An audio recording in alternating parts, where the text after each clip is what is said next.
Hello friends, hi, नमस्कार। Welcome to my YouTube channel let's do and learn. Guys, आप सभी का मैं रूपाली अपने यूट्यूब चैनल में बहुत बहुत स्वागत करती हूं। और आज हम यहां पर बात करेंगे भारत के भूगोल के बारे में।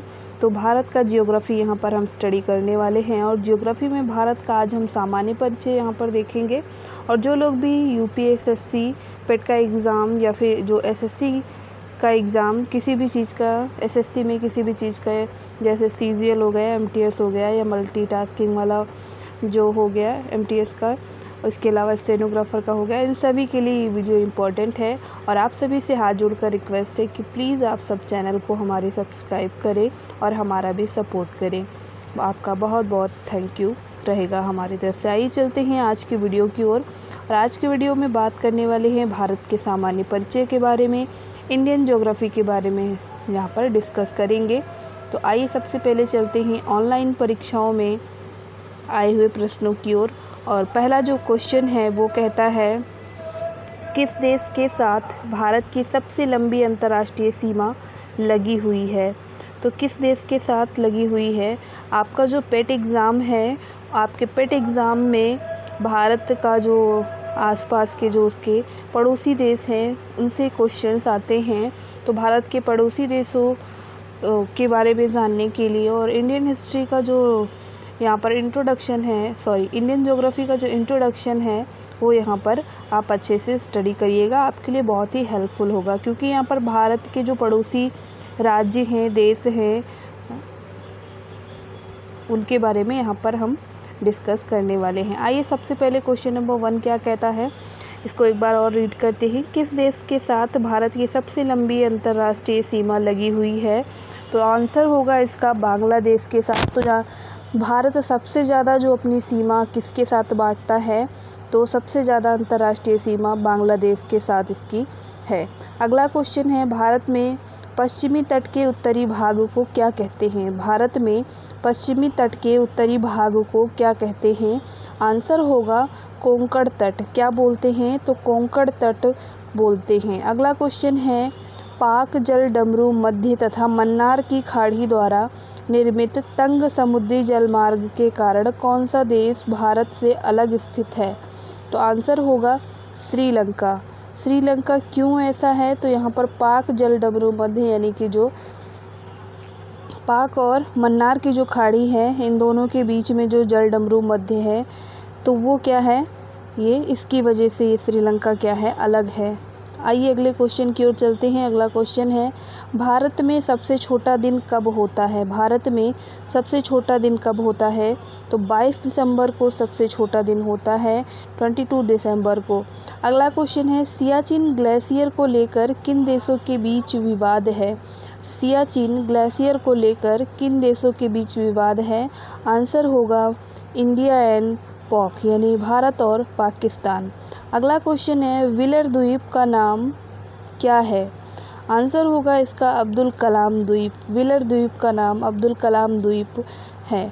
अगला क्वेश्चन है यहाँ पर, भारतीय महासागर में सबसे छोटा द्वीप देश कौन सा है?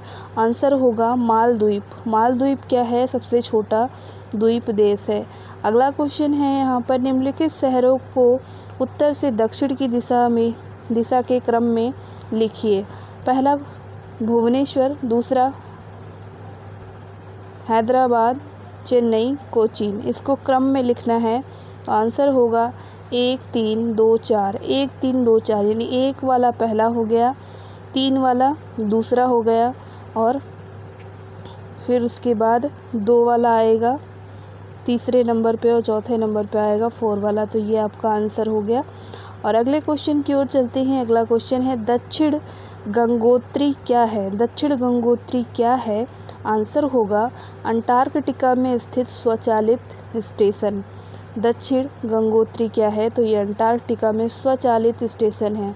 अब चलते हैं ऑफलाइन परीक्षा में आए हुए प्रश्नों की ओर और देखते हैं कि प्रश्न क्या कहता है। पहला क्वेश्चन है ऑफलाइन परीक्षा का कि पूर्वी तटीय मैदान का एक अन्य नाम क्या है? पूर्वी तटीय मैदान का एक अन्य नाम क्या है? पहला ऑप्शन है कोंकण तटीय मैदान, दूसरा ऑप्शन है गुजरात मैदान, तीसरा ऑप्शन है कोरोमंडल तटीय मैदान और चौथा ऑप्शन है मालाबार तटीय मैदान। आंसर जो इसका होगा वो हो जाएगा कोरोमंडल तटीय मैदान, कोरोमंडल तटीय मैदान। अगले क्वेश्चन की ओर चलने से पहले थोड़ा सा इसको डिटेल में जान लेते हैं। तो भारत के पूर्वी तट यानी जो वेस्टर्न घाट है, इसके फॉल्स डीवी बिंदु से केप केमोरियन तक की भाग को यहाँ पर कोरोमंडल तट यहाँ पर कहा जाता है, जबकि कोंकण, गुजरात मैदान और मालाबार तट का जो यहाँ पर क्या है, मालाबार घाट है, ये क्या है, संबंध पश्चिमी तट से यहाँ पर है, यानी वेस्टर्न घाट से है। यहाँ पर ईस्टर्न घाट होगा गाइस और यहाँ पर वेस्टर्न घाट होगा, अतः यहाँ पर सी विकल्प क्या है, राइट आंसर होगा। आइए अगले क्वेश्चन की ओर मूव करते हैं। अगला क्वेश्चन है यहाँ पर, भारत के स्थलाकृतिक मानचित्र निम्न में से कौन सा संगठन बनाते हैं? भारतीय भौगोलिक सर्वेक्षण, भारतीय सर्वेक्षण, भारतीय भूवैज्ञानिक सर्वेक्षण या फिर भारतीय पुरातात्विक सर्वेक्षण। आंसर नंबर बी यहाँ पर राइट आंसर होगा, भारतीय सर्वेक्षण। ऑप्शन नंबर बी यहाँ पर सही उत्तर होगा। अगले प्रश्न की ओर चलने से पहले थोड़ा सा हम इसको डिटेल में जानते हैं। तो विज्ञान और प्रौद्योगिकी विभाग के अंतर्गत राष्ट्रीय सर्वेक्षण और मानचित्र जो संगठन है, भारतीय सर्वेक्षण विभाग यानी सर्वे ऑफ इंडिया, जो इसकी स्थापना है वो 1767 में की गई और विभाग का विशेष दायित्व देश भर में इलाकों को खोजा जाए और उनका मानचित्रण किया जाए, ताकि समन्वित व तेज विकास के लिए मानक मानचित्र यहाँ पर उपलब्ध हो सके। इस संगठन द्वारा प्राकृतिक नक्शों का डिजिटल कार्टोग्राफिकल यानी मानचित्र डेटाबेस बनाने का काम शुरू किया गया है। आइए अगले क्वेश्चन की ओर मूव करते हैं। अगला क्वेश्चन है यहाँ पर, भारतीय मानक समय किस रेखांश पर अपनाया जाता है? भारतीय मानक समय किस रेखांश पर अपनाया जाता है? 75.5 डिग्री ईस्ट रेखांश, 82.5 डिग्री ई रेखांश, 90.5 डिग्री ई रेखांश या फिर 0 डिग्री रेखांश। आंसर हो जाएगा यहाँ पर 82.5 डिग्री ईस्टर्न रेखांश। आइए थोड़ा सा इसको समझते हैं। तो भारतीय मानक समय 82.5 डिग्री पूर्वी रेखांश है, जो इलाहाबाद के निकट मिर्ज़ापुर से होकर यहाँ पर गुजरती है और यह ग्रीनविच समय से 5 घंटा 30 मिनट आगे है। यानी कितने टाइम का अंतर है? तो यहाँ पर 5 घंटा 30 मिनट का अंतर है। अगला क्वेश्चन है यहाँ पर, भारतीय मानक समय ग्रीनविच माध्य समय से कितना यहाँ पर डिफरेंस है? 5.5 घंटा, 4.5 घंटा, 4 घंटा या फिर 5.5 घंटे पीछे है। तो यहाँ पर अभी आपने देखा ये क्या है, 5.5 घंटा आगे है। आइए अगले प्रश्न की सॉरी गाइस। अगला क्वेश्चन है यहाँ पर, निम्नलिखित में किसको सूर्य की ऊर्ध्वाधर किरणें कभी नहीं मिलेंगी? मुंबई को, चेन्नई को, तिरुवनंतपुरम या फिर श्रीनगर। आंसर है श्रीनगर। ऑप्शन नंबर डी यहाँ पर सही आंसर होगा। आइए इसको डिटेल में समझते हैं। तो सूर्य की ऊर्ध्वाधर किरणें श्रीनगर को कभी प्राप्त नहीं होंगी। सूर्य कर्क रेखा से मकर रेखा के बीच ऊर्ध्वाधर चमकता है। श्रीनगर की स्थिति कर्क रेखा से काफ़ी दूर उत्तर में है, अतः यहाँ सूर्य की ऊर्ध्वाधर किरण कभी नहीं पहुँचेगी, जबकि चेन्नई, मुंबई और तिरुवनंतपुरम की अवस्थिति कर्क और मकर रेखा के बीच में है। अगले क्वेश्चन की ओर चलते हैं। अगला क्वेश्चन है यहाँ पर, निम्नलिखित में से वह शहर कस्बा कौन सा है जो सबसे अधिक उत्तरी अक्षांश पर स्थित है? पहला ऑप्शन पटना, दूसरा इलाहाबाद, तीसरा पंचमढ़ी और चौथा अहमदाबाद। तो यहाँ पर जो सही आंसर है वो है ऑप्शन नंबर ए, पटना। आइए डिटेल में इसको समझते हैं। दिए गए शहर और उनकी अक्षांश की स्थिति इस प्रकार है। पटना शहर 25 degree 37 inch north, Pachmarhi 22 degree 3 inch north, Allahabad 25 degree 28 inch north, Thiruvananthapuram 8 degree 29 inch north. अगले क्वेश्चन की ओर चलते हैं। अगला क्वेश्चन है भारत के दक्षिण छोर साउदर्न टिप का क्या नाम है? कन्याकुमारी अंतरीप, कैलीमियर पॉइंट दूसरा है, थर्ड है निकोबार द्वीप में स्थित इंदिरा पॉइंट और लास्ट है त्रिवेंद्रम में स्थित कोवलम। आंसर होगा निकोबार द्वीप में स्थित इंदिरा पॉइंट। आइए इसको थोड़ा सा डिटेल में समझते हैं। तो भारत का धुर दक्षिण बिंदु बड़ा निकोबार में द्वीप में स्थित इंदिरा पॉइंट है और इसे पिग्मेलियन पॉइंट भी यहाँ पर कहा जाता है। भारत के मुख्य भूमि का दक्षिणी छोर कन्याकुमारी है। अगले क्वेश्चन की ओर चलते हैं। अगला क्वेश्चन है भारत के दक्षिणी छोर को क्या कहा जाता है? कैप कोमोरियन, कन्याकुमारी, इंदिरा पॉइंट या रामेश्वरम। आंसर हो जाएगा इंदिरा पॉइंट। अभी आपने पिछले नोट्स में इसको स्टडी किया।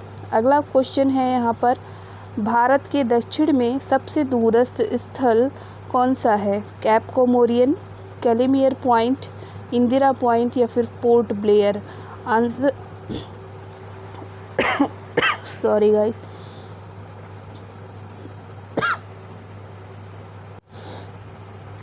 तो यहाँ पर जो आंसर सही था वो था इंदिरा पॉइंट। अगले क्वेश्चन की ओर मूव करते हैं। क्वेश्चन नंबर 10 कहता है क्षेत्रफल की दृष्टि से भारत संसार का सबसे बड़ा देश है? दूसरा, चौथा, छठा या फिर सातवां। आंसर होगा इसका ऑप्शन नंबर डी, सातवां। क्षेत्रफल की दृष्टि से भारत संसार का क्या है? सातवां देश है सबसे बड़ा। तो यहाँ पर जो 6 देश हैं उनका क्रम है। सबसे बड़ा देश है रूस, फिर है कनाडा, फिर अमेरिका, फिर चीन, फिर ब्राज़ील और उसके बाद ऑस्ट्रेलिया। तो ये 6 हैं। भारत का स्थान 7वां है। अगला क्वेश्चन है यहाँ पर भारत का क्षेत्रफल पाकिस्तान से लगभग कितने गुना बड़ा है? 3, 4, 6, 9। तो आंसर हो जाएगा इसका 4 गुना बड़ा है ये। आइए थोड़ा सा इसको समझ लेते हैं। तो भारत का क्षेत्रफल पाकिस्तान के क्षेत्रफल से लगभग 4 गुना अधिक बड़ा है और भारत का क्षेत्रफल 32,87,269 वर्ग किलोमीटर यानी 32,87,269 वर्ग किलोमीटर तथा पाकिस्तान का क्षेत्रफल 7,96,095 वर्ग किलोमीटर है। अगला क्वेश्चन है यहाँ पर भारतीय उपमहाद्वीप मूलतः एक अंग है? जुरैसिक लैंड का, अंगारा लैंड का, आर्यावर्त का या गोंडवाना लैंड का। आंसर होगा भारतीय उपमहाद्वीप मूलतः ये गोंडवाना लैंड का क्या है? तो ये एक अंग है। आइए इसको डिटेल में समझते हैं। तो भारतीय उपमहाद्वीप मूलतः गोंडवाना लैंड का भाग था।